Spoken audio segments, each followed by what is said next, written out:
Could the Celtics really trade Jrue Holiday for Wendell Carter Jr.? The shocking logic behind a deal no one wants to believe. What if I told you that Jrue Holiday, yes, the defensive anchor and playoff-tested veteran who helped Boston reclaim its championship glory, might not be part of the Celtics' future? Sounds insane, right? But here's where things get uncomfortable. The numbers, the long-term outlook, and some hidden truths are quietly aligning for a reality that most fans aren't ready to face. And the name being floated as a return? Wendell Carter Jr. Not exactly the blockbuster headline you'd expect. Or is it? Let's break the illusion. The Celtics are not bulletproof. Yes, they're reigning champions. Yes, they have Jayson Tatum and Jaylen Brown in their prime, but holding on to legacy pieces too long, especially ones with looming $35 million annual price tags, can slowly choke a contender's future. And that's where Jrue Holiday, now 35 and with 3 expensive years ahead, becomes the most inconvenient truth in Boston's front office discussions. This isn't about disrespecting Holiday. It's about being ruthless in pursuit of sustainability. If the Celtics want to avoid becoming the post-2016 Warriors or the late-era Spurs, clinging to past glory as the wheels fall off, they need to make cold, calculated moves. Holiday, despite his leadership and defensive brilliance, may simply be the most expendable, valuable asset left on this roster. So, why Wendell Carter Jr.? Why does a young Orlando center who doesn't light up highlight reels matter? Because Carter Jr. represents everything Boston will desperately need in the coming seasons. Youth, defensive IQ, positional versatility, and crucially, contract flexibility. He's only 27, already knows how to anchor a defense, and is under team control for just $20 million per year. That's half of Holiday's price. And for a team trying to avoid a future luxury tax nightmare, that's massive. Still, this proposal doesn't come without its sharp edges. This trade, first proposed by CBS Sports' Sam Quinn, includes not just Carter Jr., but also Jusuf Nurkic, with Charlotte's involvement sweetening the package. That's not just a roster tweak, that's a seismic shift in strategy. The Celtics would be shipping out Holiday and their first-round pick, number 28, a symbolic nod that they're trading present security for future elasticity. And yet, the real twist is who this helps more in the long term. Orlando, by acquiring Holiday, gets a proven winner to lead Paolo Banchero and Franz Wagner through the playoffs. It makes sense. But it also means Boston would be directly empowering an Eastern Conference rival that's already shown flashes of playoff promise. Are the Celtics comfortable making a rival more dangerous today to ensure their own viability tomorrow? That's the real gamble. Now let's talk about Nurkic. On the surface, a one-year flyer on a declining center sounds uninspiring, but in the context of depth, especially if Porzingis is moved or misses time, again, Nurkic becomes an intriguing plug-and-play option. He's big, experienced, and playing for his next contract. Motivation matters, especially when it's short-term and low risk. But there's an elephant in the room. If the Celtics are willing to trade Holiday, what else are they willing to do? Would this be the first domino? Could Kristaps Porzingis, a unicorn when healthy, a ghost when not, be the next to go? And if Brad Stevens is ready to retool with a younger core, are we looking at a team that quietly believes its championship window is shorter than fans think? Here's another twist. Al Horford's potential retirement casts a long shadow. Who replaces his leadership, his court vision, his calm in chaos? Many see Carter Jr. as a modern-day Horford light, capable of manning both front-court spots, facilitating from the elbow, defending multiple positions. But is he really ready to shoulder that role under the bright lights of Boston? That's the gamble. Let's not forget the emotional factor. Holiday is beloved. His arrival shifted the Celtics' identity last season. Trading him now, after everything he gave in a championship run, risks fracturing locker room chemistry and alienating fans. But Brad Stevens didn't get this job by being sentimental. So now the question becomes, is the front office brave enough to take one step back, emotionally, reputationally, to take 2 steps forward, competitively? And what if they don't? What if Boston doubles down on continuity, runs it back, and injuries or regression catch up? Would we look back and say, this was the moment they got too comfortable? This is the type of move that defines eras. Trading Holiday for Carter Jr. and Nurkic isn't about flash. It's about foresight.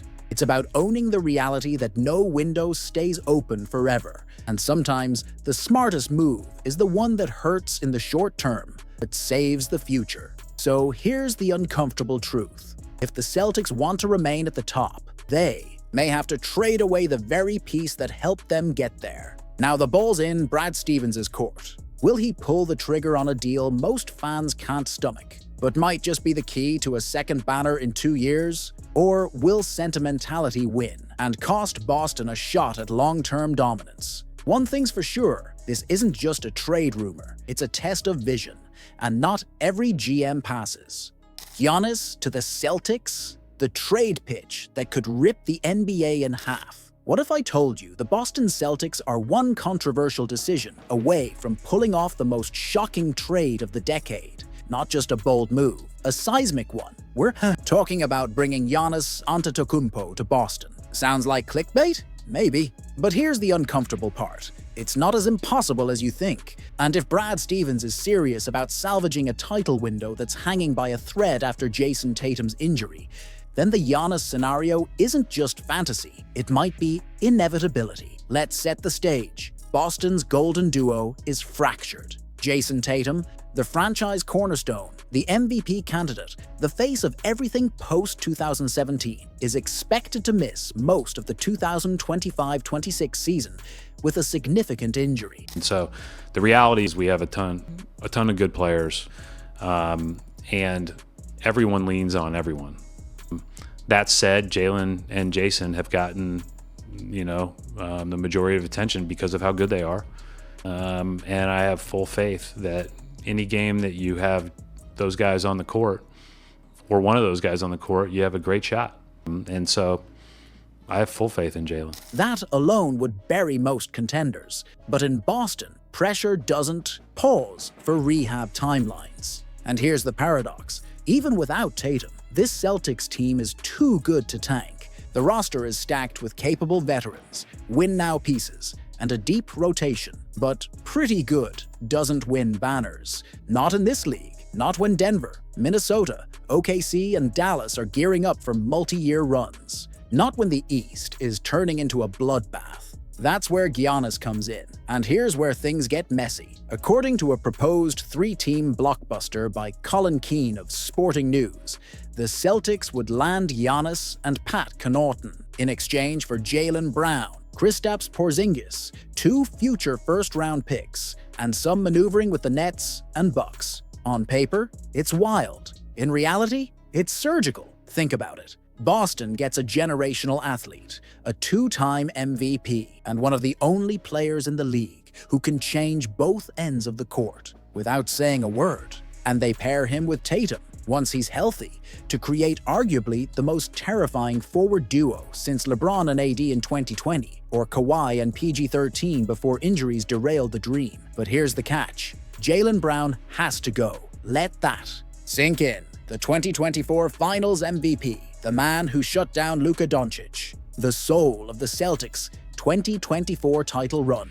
Trading him would not just be unpopular, it would be a betrayal to fans who see Brown as the heart that beat when everyone else broke. And yet, there's a logic behind the madness. Brown is owed $236 million over the next 4 years. That's a fully guaranteed max extension that becomes more complicated with every collective bargaining agreement clause. Meanwhile, Brown is coming off a torn meniscus, the kind of injury that raises long-term durability questions, even for a physical freak like him. Whispers around the league, especially from executives who aren't in Boston, suggest that now may be the Celtics' last chance to get peak value for Brown. Wait another year, and the mileage catches up. Wait 2, and you're stuck with an unmovable contract.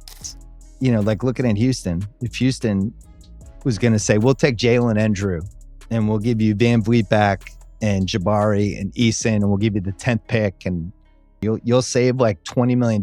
We can make it work with our cap, and that gets you under the second apron right there and gets you a rebuild. I think they would have to think about deals like that. And then if you're Houston and you can get Jalen and Drew in the same trade and give up assets, but not touch Thompson and not touch Şengün and, keep enough going. That's the type of trade. So what if Brad Stevens is playing chess here? What if he knows that a one-year reset with Giannis holding the fort, Derek White taking the reins, and Tatum quietly rehabbing in the background could be the smartest pivot of the decade? Let's talk about Giannis for a second.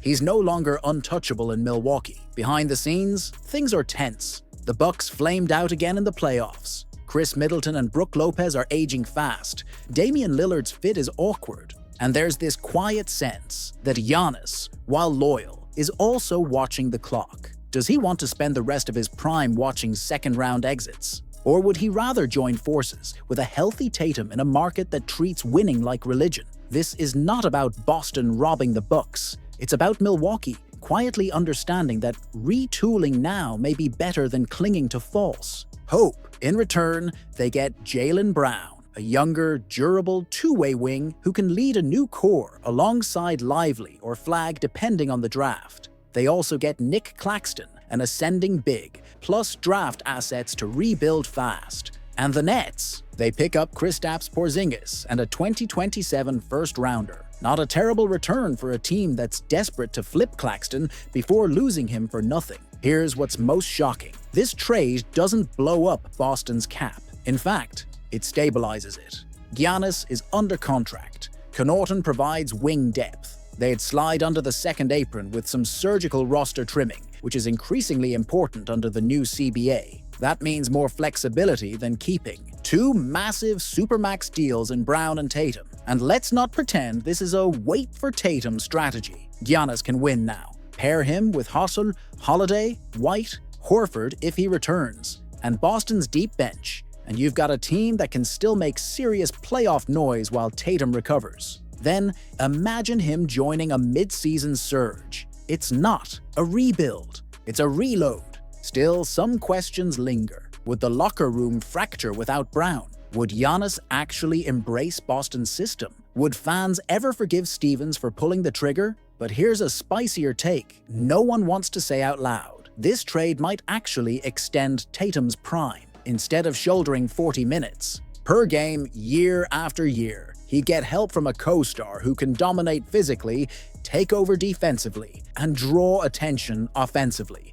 That reduces wear and tear. That extends careers. That's what smart franchises do. And here's the final twist. Brad Stevens already said it. The Celtics are not treating this like a gap year. That means one of two things. Either he's bluffing, or he's about to make a move so daring, so explosive, that it shocks the entire league, trading for Giannis. Antetokounmpo would do exactly that. Now the question becomes, will Boston pull the trigger, or play it safe and fade into what-if history? The answer may define the next decade of NBA basketball.